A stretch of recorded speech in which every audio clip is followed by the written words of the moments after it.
Hi, my name is Eric Aldrich, and you are listening to my story, A Heliograph to Kin Kletso. This is a piece of original short fiction. I'd like to thank Aaron Aldrich, Frankie Rollins, and Matt Tuozo for lending their voices to this piece.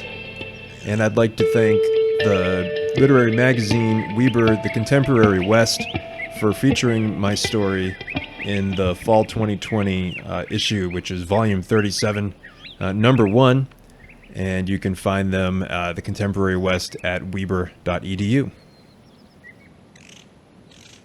A Heliograph to Kin Kletso by Eric Aldrich.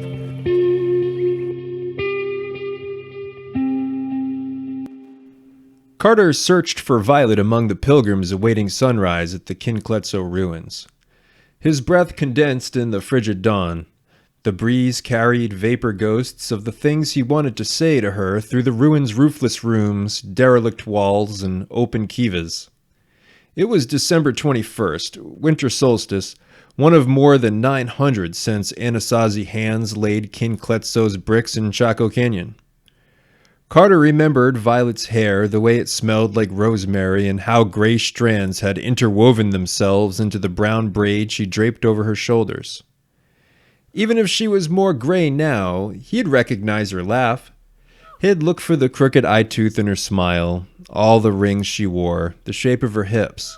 She loved colorful clothes, so she'd stand out against the tan bricks and brown grass. Violet was 10 years older than Carter, already 40 when she left him 6 years ago and moved to Vancouver. He planned to go with her, but she ended things and he stayed in Phoenix. They sat on the steps of his apartment and Violet held Carter's hand as she told him, "You can't let me do your living for you. I have to write a part for you into everything I do, but that requires giving part of myself with no hope of it being replaced. What do you want to do? You need to find you." Carter played with a slice of meteorite in his coat pocket. It was a gift for Violet. They found it together in a dry lake bed near Wilcox. Later, Carter had a geologist divide it into 4 even pieces. Each section displayed a brilliant geometric pattern of crystalline chrome. Violet only ever saw the ferric outer crust, flat brown stone, had no idea what shimmered within. He wrote a note with the piece he brought for her. It said, "Some of us live to admire." The sojourners clustered around the northeastern section of the crumbling structure. They stood insulated in thick parkas, trendy North Face fleece, layers of jackets and sweaters. A ranger stooped over a tourist's guidebook, speaking as the man turned pages. A mother thrust her arm in front of her young sons to stop them from crossing the rope fence and climbing on the ancient walls. 2 older women pointed to features down the canyon. A Diné family pulled their hands into the sleeves of their hooded sweatshirts. 3 nuns huddled in long coats, smiling at children nearby. Carter, taller than most, meandered through a few dozen men and women in their 20s, 30s, 40s, and 50s, but no Violet. They had texted 2 nights ago, and she had said she was still going. "Good morning, folks." The ranger's voice echoed. His white beard and smile shone in the pre-dawn glow. "The sun is on its way up from its shortest transit this year. We're about to witness the continuation of plans made long before any of us were born." All grew quiet and listened as the ranger explained Kin Kletso's design, how the builders oriented the structure so the northeast corner aligned with a cleft atop the opposite cliff. From that vantage point at the corner, the sun emerged from the cleft on the shortest day of the year. Other ruins in Chaco Canyon, he explained, also marked lunar and solar events. The architecture was a calendar. Carter tried to remember what the ranger said so he could repeat it to Violet. In September, Violet friended Carter on Facebook. It was the first contact they'd had since she left. It took him a month to gather the courage to message her. The note he sent was open-ended. "If you make it back to the Southwest, it would be great to grab a drink sometime." Her response read, "I'm living in Telluride. I'll be observing the winter solstice sunrise at Chaco Canyon north of Gallup. That's probably about halfway between here and Phoenix, if you want to meet up." "Sounds great," he replied. but much of it didn't sound great. Carter assumed Violet was testing him. He had to get up early. He had to drive to a remote corner of New Mexico, alone, all the way from Phoenix. The park website projected below freezing temperatures. It instructed him to reserve a spot, which meant there would be a crowd. Solstice sunrises at ancestral Puebloan sites must attract New Agers, hippies, hipsters, and RV dwellers. You have the narrowest definition of fun and a broad set of spoilers. Violet had told him during their final months together. Yet there he was in Chaco Canyon. Where was she? Two silhouettes surveyed the gathering from above the canyon rim. Was Violet up there? It would be like her to break away from the pack, but she would miss the moment of solar alignment. He imagined reflecting the sun off the slice of meteorite, sending it to her. He had watched videos of heliography, of people using mirrors on tripods to flash coded messages to distant observation points. If Violet was up above, what would Carter's heliograph say? Could light transmit the memory of the time she took him to the hidden emerald pools by Boulder Lake, how they scrambled over huge rocks up the wash to the slot canyon there? Carter was a foot taller, stepped from rock to rock while Violet hopped the crevasses between. She called him a secretary bird, touched his long nose and prominent Adam's apple. Could light send the stories she read him, always quirky or challenging or just a little dark? Violet read in character, howling the dead lover's woes in Bierce's The Moonlit Road. She coaxed the right melancholy from Ballard's The Terminal Beach. What had he read since she left? Dune, Lovecraft, and Philip K. Dick. He tried to find Violet's cadence, but maybe he wasn't reading the right things. Could Light conjure the music festival in Bisbee when he met her longtime friends, bikers and yoga hippies, who casually dropped hints at wild times and people Carter didn't share? He was jealous, and he went and wandered the haunted halls of the Copper Queen Hotel, perseverating. They think I'm a fling, too young, naive, ridiculous. From stories told in Native American cultures that came after the Anasazi, The ranger continued. some scholars believe the Chacoans spent the night before the winter solstice in prayer and ritual, adding their spiritual strength to the forces of light that almost succumbed to the dark on the year's shortest day. Carter wondered if the Chacoans ever skipped the ritual, like everyone had the flu or something, and maybe they noticed the sun arrived without their help. Violet would scold him for saying that, accuse him of trying to extinguish magic.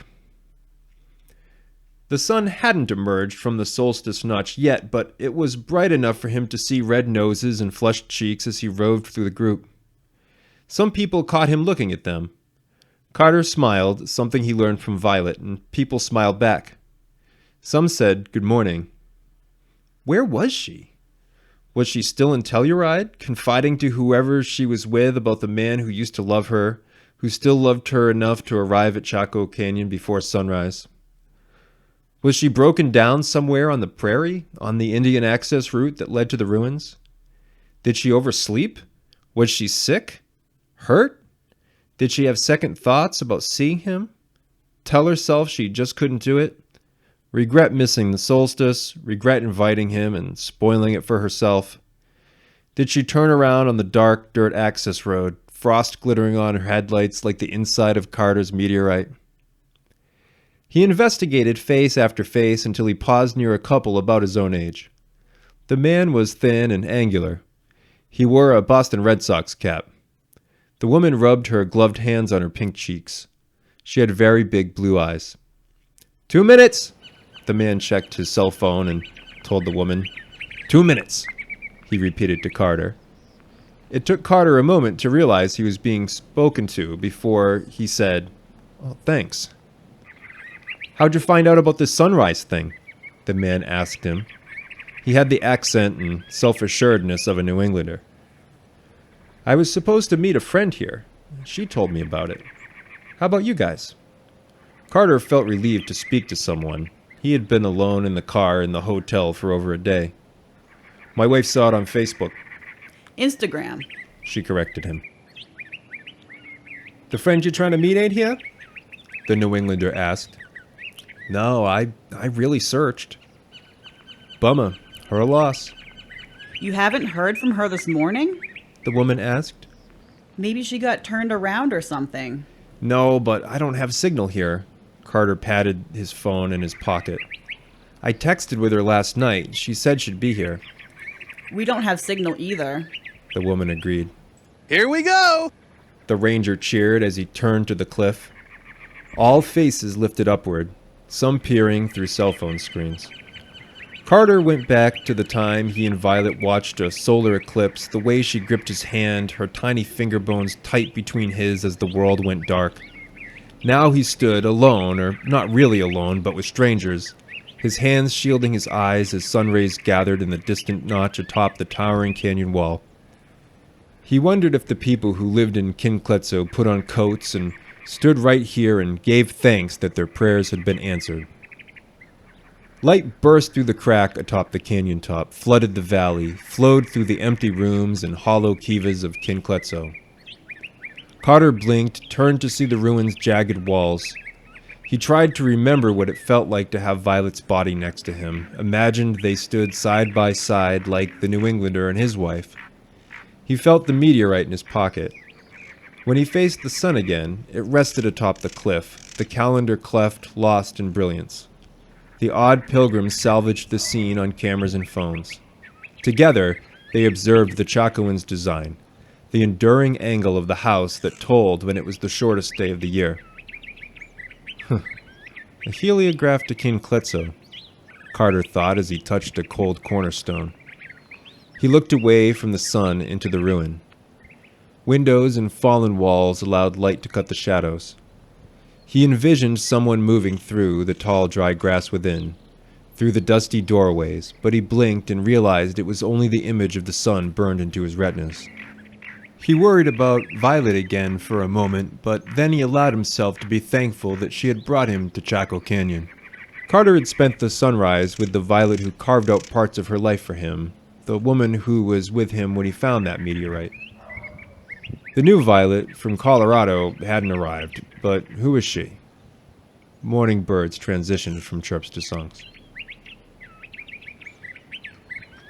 Thanks so much for listening to my story. Again, thanks to my friends who helped me put this together. I guess I'd just like to close by noting that Chaco Canyon is located on land where the ancestors of the Diné have lived for centuries, generations. And even though Chaco Canyon is managed by the National Park Service, it's really part of Native American history in a way that it can never be part of all of our history. And when we visit that place, we go there with a spirit of respect.